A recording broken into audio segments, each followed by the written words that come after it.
Good morning all students. आज आप लोग को यूनिट ए का fourth chapter process of conception में थर्ड टॉपिक है ओव्यूलेशन, जिसको हिंदी में अंडोत्सर्ग कहते हैं, ये बताएंगे।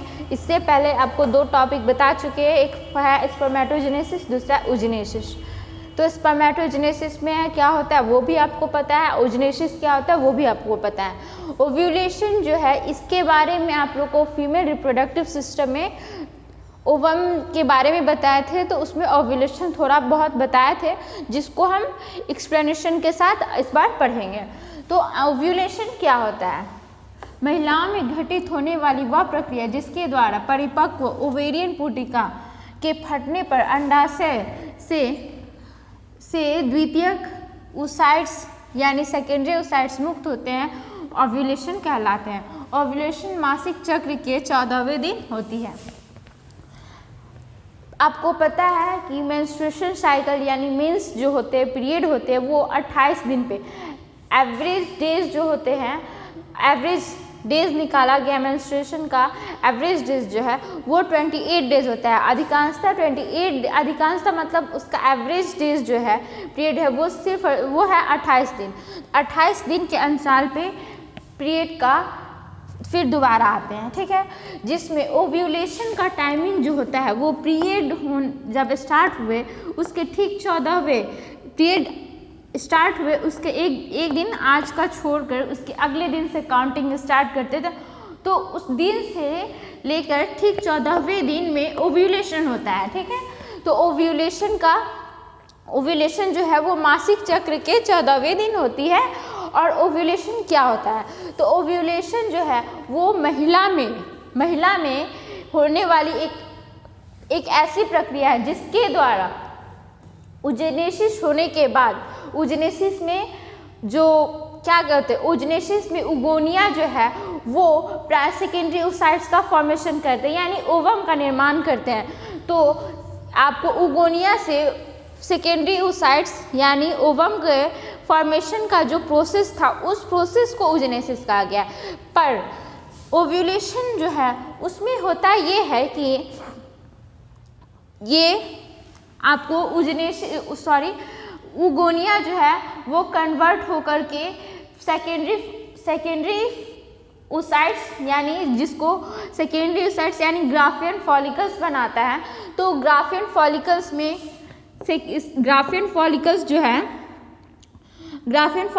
सेकेंडरी oocytes भी होते हैं।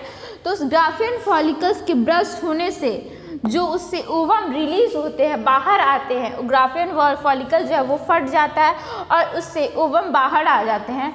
तो उस प्रोसेस को यानी ग्राफियन फॉलिकल्स कह रहा है यहाँ पे परिपक्व ओवेरियन पुटिका यानी मैच्योर ओवेरियन फॉलिकल्स है।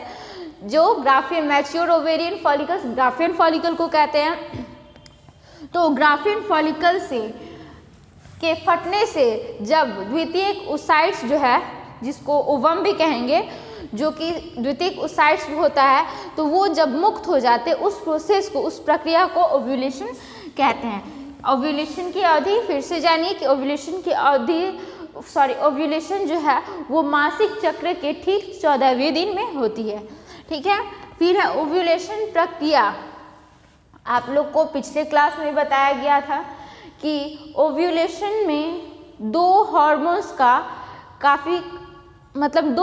जो है वो हेल्प करते हैं, ठीक है। तो यहाँ बता रहा है ओव्यूलेशन की प्रक्रिया का नियंत्रण मुख्य रूप से निम्न दो हार्मोन्स द्वारा होता है। आपको मेंस्ट्रुएशन साइकिल बताए थे, ठीक है।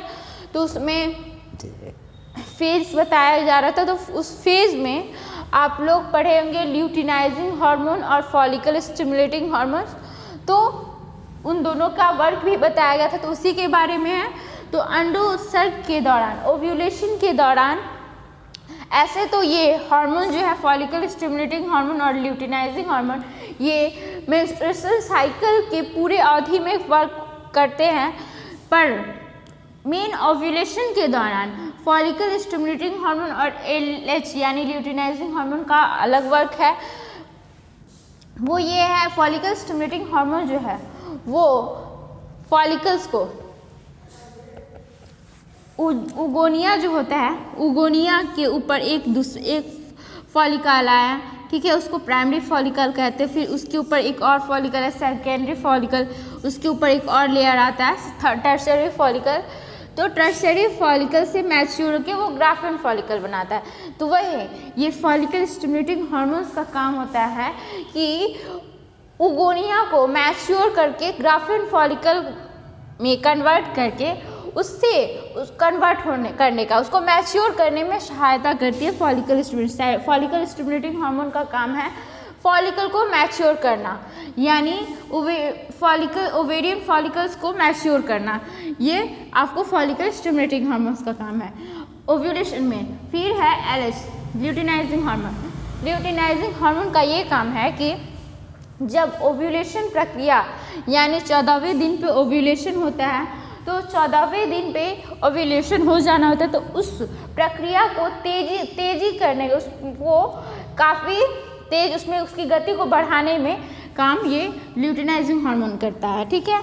तो ल्यूटिनाइजिंग हार्मोन का सिक्रेशन कहाँ से होता है, तो FSH यानी फॉलिकल स्टिमुलेटिंग हार्मोन और LH यानी ल्यूटिनाइजिंग हार्मोन, ये दोनों हार्मोन जो है वो एंटीरियर पिट्यूटरी ग्लैंड जिसको अग्रपीयूष ग्रंथि भी कहते हैं, तो एंटीरियर पिट्यूटरी ग्लैंड्स के द्वारा स्रावित होते हैं यानी सिक्रेशन होता है वहाँ से। एवं हाइपोथैलेमस ये जो FSH और ल्यूटिनाइजिंग हार्मोन ये दोनों हाइपोथैलेमस के एंटीरियर पिट्यूटरी ग्लैंड से स्रावित होते हैं। पर ये जो ल्यूटिनाइजिंग हार्मोन है उनका एक और फंक्शन होता है, वो है रिलीजिंग हार्मोन और गोनाडोट्रोफिन रिलीजिंग हार्मोन, इन दोनों हार्मोन्स के सिक्रेशन पे कंट्रोल करना, यानी इन दोनों से कितना मतलब हार्मोन्स रिलीज हो तो इन दोनों के सिक्रेशन को कंट्रोल करता है ल्यूटिनाइजिंग हार्मोन, ठीक है। फिर उसके बाद नेक्स्ट टॉपिक है फर्टिलाइजेशन। फर्टिलाइजेशन यानी निषेचन क्या होता है, तो फर्टिलाइजेशन एक ऐसी प्रक्रिया है दिया यहाँ, वह प्रक्रिया जिसमें नर एवं मादा युग्मक का मिलान होता है, ठीक है। नर युग्मक यानी स्पर्म और मादा युग्मक यानी ओवम, जब वैसी प्रक्रिया जिसमें नर युग्मक यानी स्पर्म और मादा युग्मक यानी ओवम ये दोनों आपस में मिल करके एक नया शेल है यहाँ जायगोट का निर्माण करते हैं, तो उस प्रोसेस को फर्टिलाइजेशन कहते हैं, ठीक है ना। तो जब वैसी प्रक्रिया जिसमें नर युग्मक यानी स्पर्म और मादा युग्मक यानी ओवम मिलान करने के बाद एक नया सेल यानी जायगोट का निर्माण करते हैं, तो उस प्रोसेस को फर्टिलाइजेशन कहा जाता है।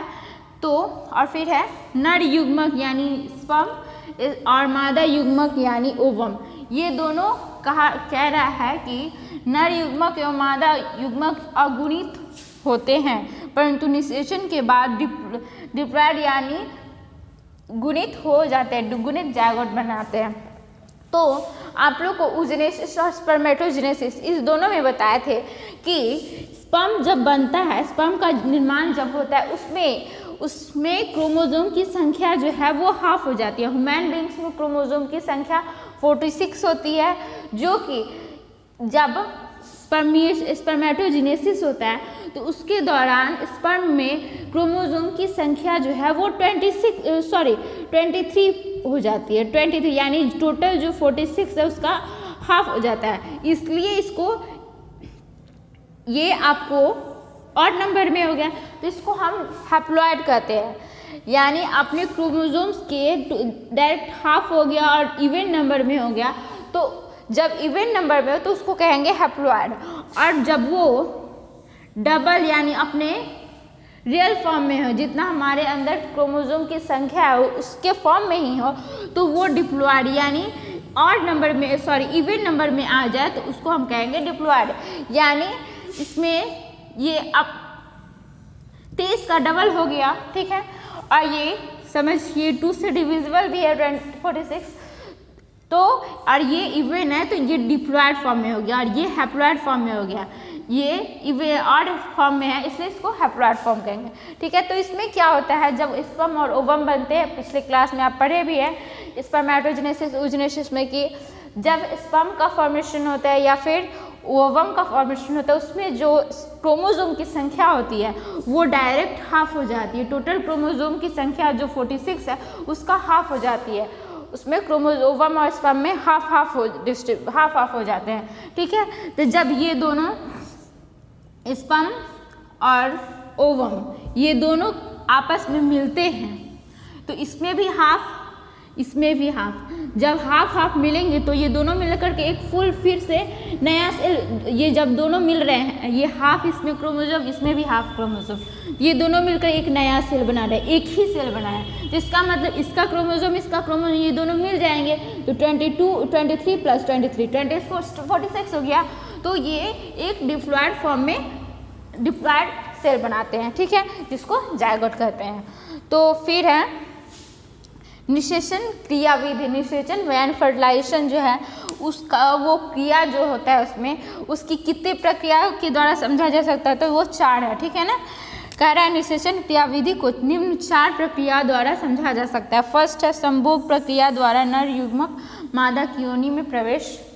ठीक है, संभोग यानी कोइटस के द्वारा नर युग्मक यानी स्पर्म फीमेल बॉडी में प्रवेश कराना। तो फिर उसके बाद है ओव्यूलेशन।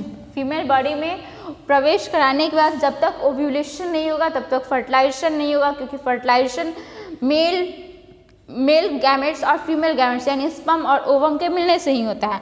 तो ओव्यूलेशन, फीमेल में ओव्यूलेशन होगा यानी ओवम जो है वो ग्राफियन फॉलिकल से बाहर आएंगे, यानी वो ओवरी से बाहर आएंगे और ओवरी से बाहर आके फैलोपियन ट्यूब में आएंगे।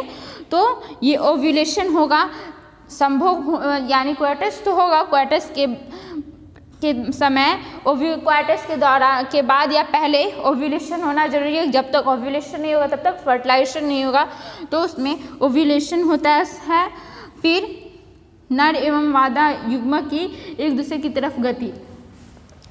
ये स्पर्म जो होता है वो मोशन में हमेशा रहता है। उसका जो स्पर्म का आपको डायग्राम भी बताए थे कि उसका जो सबसे नीचे में एक पतला सा लंबा सा स्ट्रक्चर होता है जो जिसको टेल कहते हैं, तो वो स्पर्म के मोशन में मूवमेंट में हेल्प करता है। पर ओवम जो है वो गोलाकार होता है, उसमें कोई मूवमेंट्स, वो खुद से कोई मूवमेंट्स नहीं करता है। उसके मूवमेंट्स के लिए वो फैलोपियन ट्यूब में फिंगर लाइक स्ट्रक्चर्स होते हैं, जो सीलिया टाइप फिंगर लाइक प्रोजेक्शन होते हैं जिसको सीलिया कहते हैं, वो हेल्प करते हैं ओव्यूलेशन यानी ओवम के मूवमेंट्स में, जिसके द्वारा ओवम जो है ओवरी से बाहर निकल के फैलोपियन ट्यूब में आते हैं। तो फैलोपियन ट्यूब का भी 3 पार्ट्स था, तो उसमें और हम जानते हैं कि फर्टिलाइजेशन जो है वो फैलोपियन ट्यूब के एम्पुला पार्ट में होता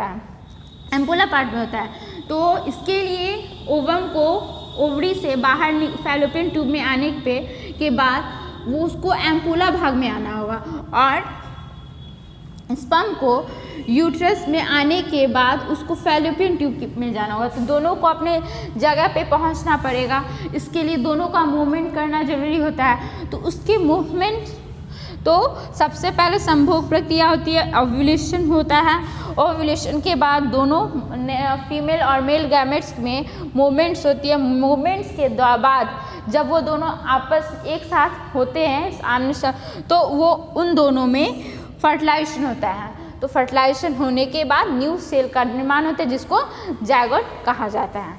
फिर इसके बाद है इम्प्लांटेशन, नेक्स्ट क्लास में बताया जाएगा।